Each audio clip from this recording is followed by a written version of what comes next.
As Emily Scarlett reports this morning, this mother says the murder of her daughter didn't have to happen. Emily, tell us more. Leland, that's right. Good morning to you. Sherry Jennings' 20-year-old daughter was living out one of the most exciting times of her life when she was senselessly murdered inside her apartment. In the end, the man convicted of killing her had access to where she lived as a maintenance worker.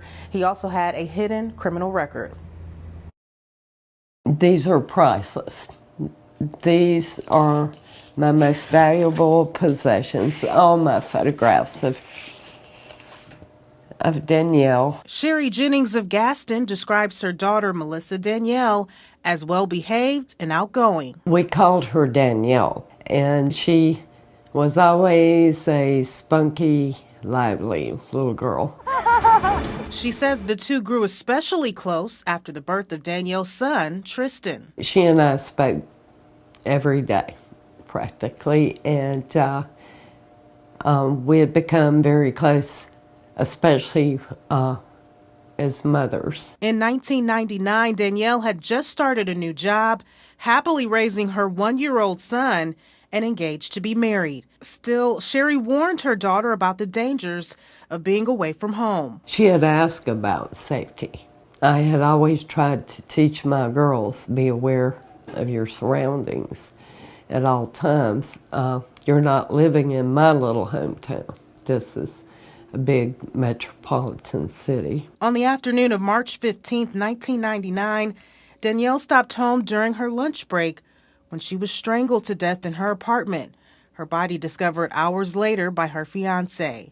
The man convicted of her murder, Calvin Oliver, was a maintenance worker at Danielle's apartment complex, which gave him access to keys to all of the units. There were a lot of mistakes that led to her death and failure to warn. Court documents state that several residents had complained about Oliver in the past, unnecessarily entering apartments without warning. Yet they did not send out flyers and warn, and they did not call in the police. After Oliver's arrest, it was discovered that he had a criminal record, but the apartment complex had failed to do a background check. The Jennings family later won a multi-million-dollar settlement from the company which owns those apartments. It affects the whole family in different ways, and it can move you forward, and bring you closer, or it can destroy a family as well.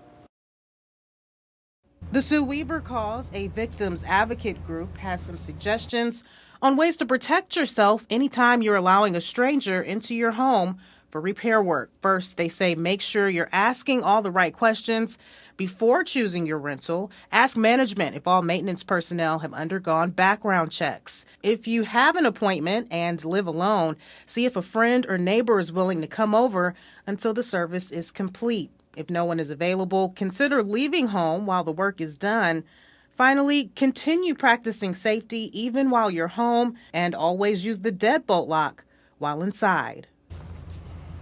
Sherry eventually gained custody of her grandson, Tristan, and raised him here in the Midlands. He's now 22 years old. Calvin Oliver was sentenced to life in prison for Danielle's murder and an additional 10 years for stealing her diamond engagement ring. Live in the newsroom, Emily Scarlett, WIS News 10.